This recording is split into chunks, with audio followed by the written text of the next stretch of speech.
Good morning. Heather and I are at Harrison Bay State Park this morning. It's about 7 and sunrise is at 7:30, and we're going to try to get a sunrise picture and then maybe see some deer a little later on, so we'll see how that goes. But right now there's a really heavy fog, and I've got the Z6 I don't know if you can see that. I've got the Z6 pointing into the trees with the fog going through it. It looks pretty cool. Made a few 13-second exposures, and anyway, now we're going to get set up for our sunrise picture if we can. I bought the Z6 to be a landscape and maybe portrait camera, not wildlife at all, and I've been studying videos by Tom Heaton and talking to my good friend Percy Sheely, who's brilliant with that, and I'm starting to come along a little bit. Well, we finished playing around with our sunrise pictures.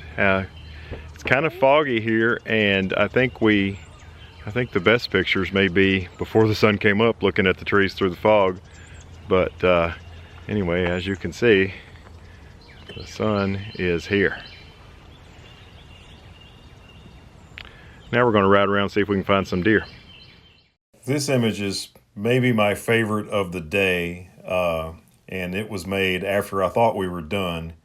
This is we're doing a little panorama slide, but this is the full image, and you'll get to see how much this image is actually cropped later on in this video. We hung around a little bit here at Camping Area C, which is a pretty great spot for bird photography here, and played around, chased some birds for a while. Still using my Z6. You know, they say you can't do wildlife photography with the Z6, but I got a few shots. We'll see. I'll show them to you if they come out all right. Can you hear that red-headed woodpecker? Told you this is a good spot. Anyway, I got the Z6. I did some with the 200 to 500 f5.6, and then I put my 500 f4 and 1.7 teleconverter on for a little bit too. So anyway, I'll show you those in a minute. I bought the Z6 for other things besides wildlife, but I decided to go ahead and try some wildlife with it today. I had my D500, I could have used it, but I wanted to try the Z6, and while it is certainly slower, you know, you put the camera to your eye and then the EVF fires up, where on the D500, you know, you're immediately looking through the optical viewfinder. You can still make some pictures, but it's definitely, the skill level is higher. It's a little bit more difficult. But if you work at it, you can come up with some stuff like this. Red-headed woodpecker picture.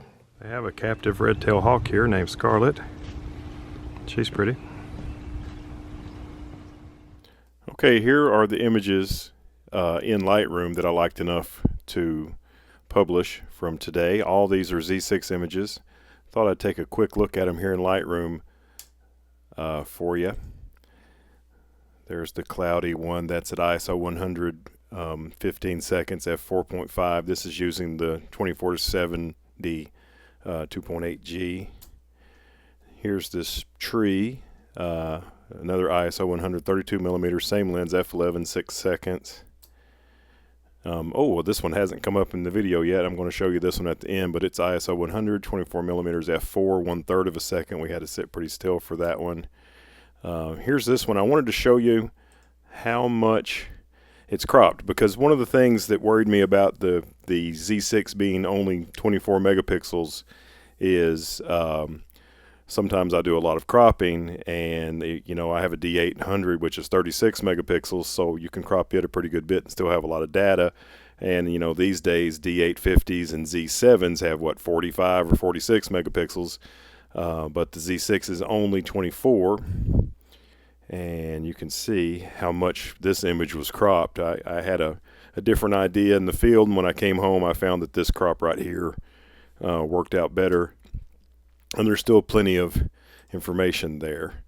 But you know, and the Z6 is not really a wildlife camera, but I did make these wildlife pictures with it, and you know, I believe definitely the first two and maybe even the first three are just with the 200 to 500. So I only had 500 millimeters to work with. So there was a pretty good bit of cropping, even though I got pretty close on this cardinal. it's still cropped a fairly good amount. It's not 1-to-1 like that, but it is a fairly good bit of cropping. And then the next one is this titmouse, little cutie, and it's cropped a pretty good bit. And then let's see, this one is with the 200 to 500 5.6 as well, and so is this one. This one's not cropped at all except for the top and the bottom. It's got the full width, but I really wanted to show you this one. I was trying to get close on there was at Camping Area C, there was a lot of these red-headed woodpeckers, which are awesome. Definitely in my top 2 favorite woodpeckers.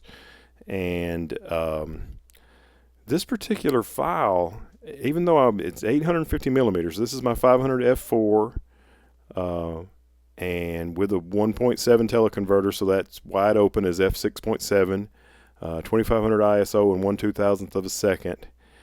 But let's take a look at it.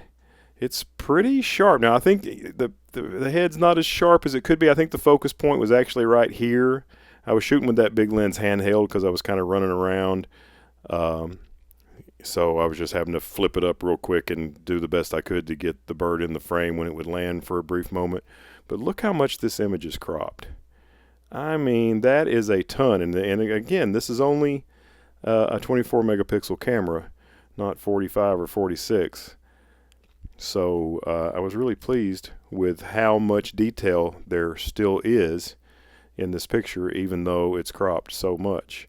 Like 1-to-1 is not that much bigger. So that is pretty cool. And look, it's 2500 ISO, and I don't have a bit of noise reduction on this picture. And you know, you can see some noise, but I would think at 2500 ISO and no noise reduction that it would be noisier than that. So anyway, that's what I wanted to show you here in Lightroom, is most specifically this image right here and how much it's cropped and how much detail is still left. Well, I guess that does it for us today here at Harrison Bay State Park, where we did some sunrise and some misty woodland photos, and then a little bit of wildlife stuff, some birds. Didn't see any deer today, but we had a little bit of time on this morning, so we came out here and hung around for a little while, Heather and I, and now we're going to call it a day. Thanks for watching, as always, and have a great day.